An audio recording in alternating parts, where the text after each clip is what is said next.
Glória a Deus, estamos aqui já no capítulo número 10. Capítulo número 10.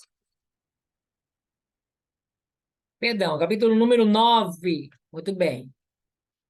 Estamos no capítulo número 9. Conheço cristãos hipócritas. Receba essa, ó. Alguns observam demais. Se notam qualquer coisa errada em alguém que foi batizado no Espírito Santo, dizem logo: é o que eu digo. Se o Espírito Santo leva o cristão a proceder assim, não quero ser batizado no Espírito Santo. Hipócrita.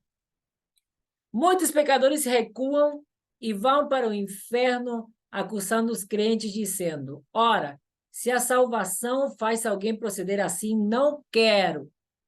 Vivo igual aquela pessoa. Oh, meu Deus. Conforme essa teoria, quero perguntar: você é crente mesmo? Judas, porventura, evitou que Pedro e João seguissem Jesus tão de perto? Porventura disseram eles que Judas tornou-se ladrão por ter sido crente? Saul, com toda a sua hipocrisia, fez Davi afastar-se de Deus? Houve 120 batizados no Espírito Santo, conforme relato no livro de Atos, capítulo 2. Depois, 3.000 pessoas ingressaram na igreja. Mais adiante, o número de homens subiu a quase 5.000. Todos eles permaneceram firmes na doutrina dos apóstolos. Todos foram cheios do Espírito Santo, Atos 4:31. 2 deles, Ananias e Safira, cederam à tentação, desviaram-se e morreram. Imagine os discípulos dizendo que o Espírito Santo foi o responsável por isso, arruinando todo o trabalho. Não. Pedro disse que o diabo os induziu a isso. Veja Atos capítulo 5, versículo 3. Um banqueiro estaria louco se não quisesse movimentar dinheiro pelo resto da vida, somente porque achou notas falsas. Você deixaria de comer somente porque alguém jogou no lixo um suculento sanduíche? O sanduíche não teria culpa. Não há prova de que não se trata de um sanduíche de verdade. Deus perdoa. Sansão cedeu às tentações, mas foi perdoado e o Espírito Santo veio sobre ele no dia seguinte. Para ele era tão fácil submeter-se a Deus como ao diabo. O que parece é que ele não podia resistir a Deus nem ao diabo. Há pessoas que fazem o contrário, custam a se converter ao Senhor, mas quando o fazem, são difíceis de ceder ao diabo. Resistem o máximo a Deus, mas quando se convertem, resistem ao mal. Oh, meu Deus!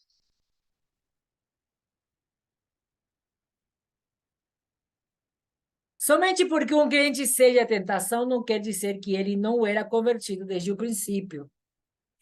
Um quase crente ou um descrente é levado a pensar assim quando ouve alguém pregar ou conversar.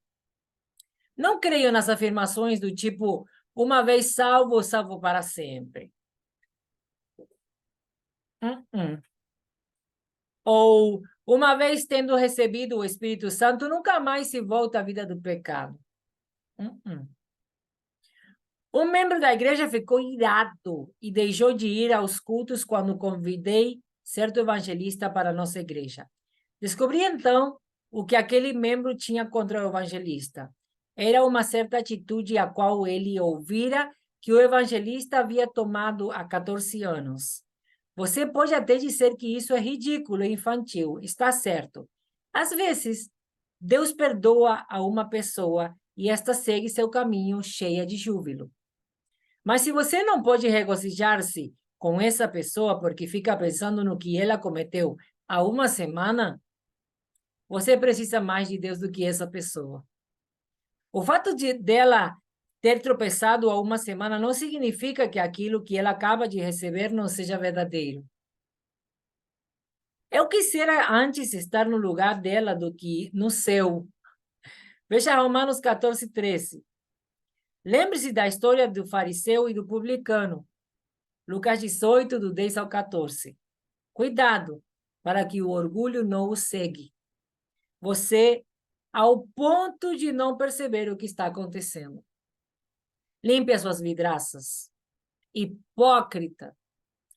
Tira primeiro a trave do teu olho e então cuidarás em tirar o argueiro do olho do teu irmão. Mateus 7, 5. Mas tu, por que julgas teu irmão?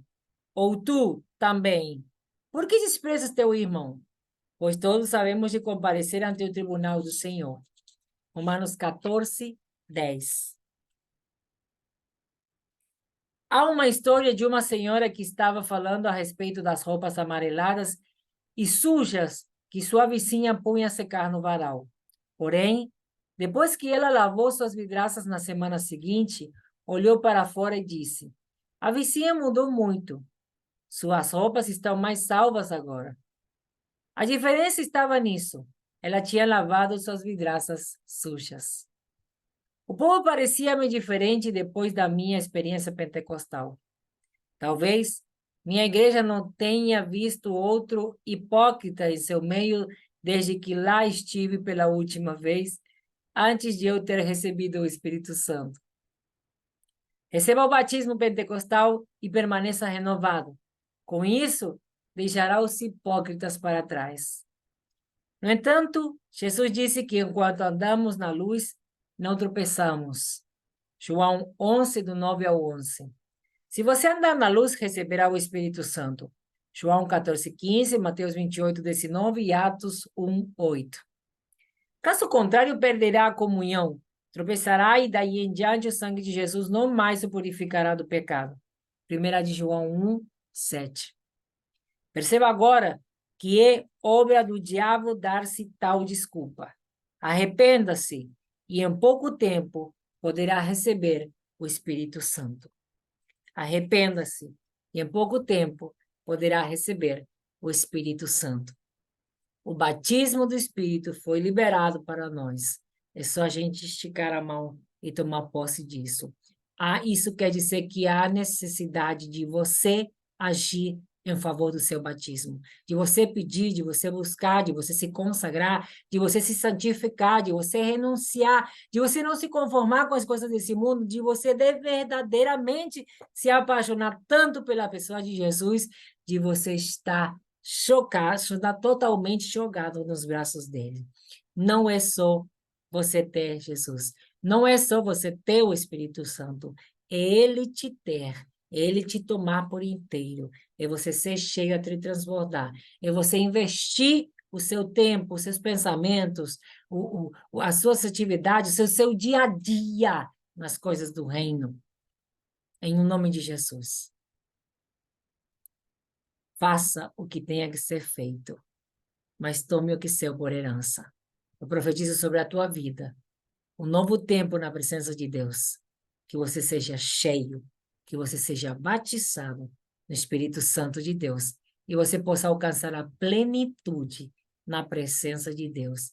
Em o nome de Jesus. Amém e amém. Que Deus te abençoe e a gente se vê amanhã no capítulo 10.